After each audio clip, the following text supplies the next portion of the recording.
Hi, welcome to today's video. My name is Paul. So this short video this week, I'm just going to look at some different papers for charcoal drawing and just some things that I think are worth considering if you're thinking about getting into this sort of art style. I compared just 5 different papers and you can see the 5 little sketches on screen. So these papers are, I should say at the start, I'm not affiliated with any of these companies. It's just my opinions, and it's not really a review video. I know those are very popular on YouTube, and especially in the sort of art YouTube world. Lots of people like these reviews. It's not really my thing. I'm not going to do that. It's just at the end of the day, I don't really want to just sit here and give my subjective opinions about different papers. But there are some things that are a bit more objective and are worth pointing out. So the actual names of the papers and things is kind of not important. It's not really what I'm focusing on. It's instead the nature of the paper itself and the more objective parts of it. I'm comparing and looking at those and some things that I think are worth considering. So I'll not bother giving you a rundown of all the papers and the names and the brand things. I'll just point out a few qualities of these different papers.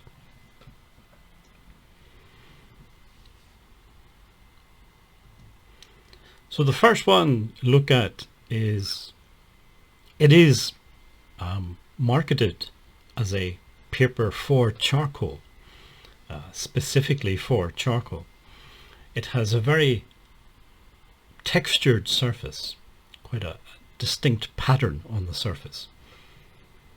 And I've tried to blow up a little bit of the sketch to show that it's very pixelated, but I think you can sort of see there is a regular pattern on the surface of the paper. Why am I showing you this? Well, one of the things that I do is to smudge the charcoal. I put down some charcoal and then using tissue paper I smudge that. And when you smudge charcoal onto a rough paper like this, you're going to see that pattern appearing. Now, is that a good thing or a bad thing? I don't know. It depends on your opinions. But it is a thing. Whether it's good or bad, it is a thing. So it is something worth considering. If you have a rough surface paper, when you smudge the charcoal, that pattern, that texture on the surface of the paper is going to be very obvious. There are some artists who use that to their advantage and made a thing of that, the texture of the paper. Georges Seurat, the neo-impressionist artist, his drawing style, which uses values rather than lines, he used a very specific paper which had a very distinct surface texture. So it can be, you can use that to your advantage and create a unique style, which is fine as long as the company that makes that paper continues to make that paper. If they stop, well, then you're in trouble. But it is a thing, it's something to consider, and it's not for everybody. Some people don't like that sort of texture.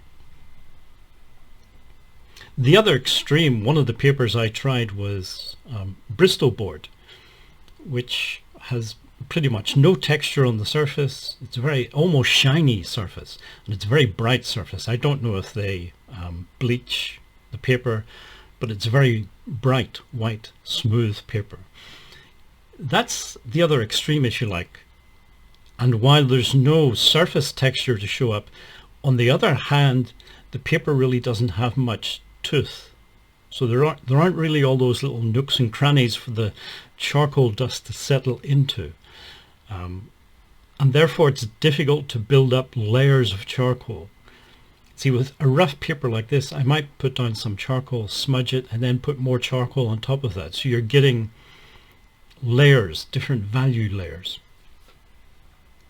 With something like Bristol board, it's not impossible, but you can't really build up the layers the same you can with a rough paper. So it's all pros and cons, good things, bad things. As I say, I'm not going to say you should get this paper or that paper, But I'm just trying to point out some of these things that are worth considering, especially if you're getting into charcoal for the first time. So surface texture, definitely something to consider. And when you're buying paper on the internet, of course, it's hard to know exactly what the surface texture feels like. It is one advantage of going to an actual brick and mortar store and feeling what paper feels like. Another thing I tested, and it's worth considering, I think, is the color of the paper. So, as I said, the Bristol board that I used, and I think from memory it was by Daler-Rowney, but basically there's lots of different companies make Bristol board paper. It is very white. I say it might be bleached, I don't know, but it's very white, whereas most drawing papers are more of a natural white, if you like. But you can also get toned papers, and these are two by Strathmore. They do a grey toned and a tan toned paper.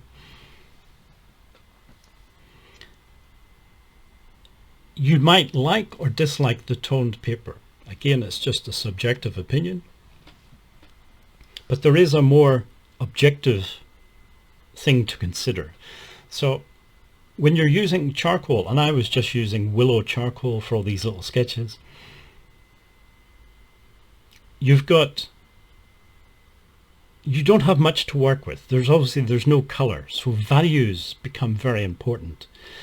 And if you think of just three values, the dark charcoal, the white paper, and then a mid value, which you can create by, I say, smudging the charcoals. You put down some charcoal and then you smudge it, and that sort of spreads out little particles of charcoal and creates a sort of mid-tone, a grayish tone.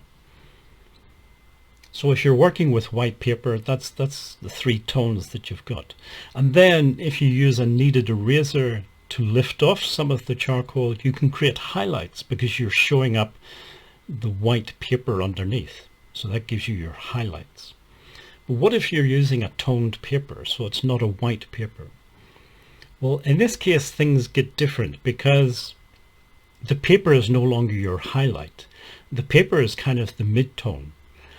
And you put some charcoal down and that's your darkest value. So if you want to create highlights, white areas or nearly white areas, you're probably going to have to use some sort of white pastel. Sometimes you'll see it advertised as white charcoal, even though there's no such thing.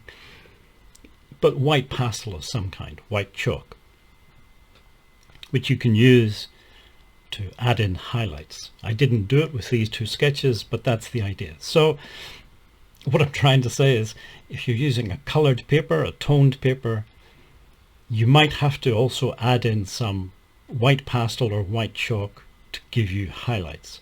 It really depends. You could still use the paper as your highlight, but then obviously it's not a very bright value. You could have the dark charcoal, you could have smudged charcoal as a mid-tone, and then the colored paper as your highlight. But anyway, those are two aspects of paper that I think are worth considering when you're buying paper for charcoal drawing or sketching. Whether or not it's a toned paper, and also the surface texture. Things like the weight of the paper, less important. Some people like to draw and sketch on a heavier paper. Some people are happy enough to use a lighter paper. Those things are less important, maybe. I say charcoal is less fussy than a medium like watercolor. Anyway, if you made it this far in the video, thank you for watching and listening, and hopefully see you again in next week's video.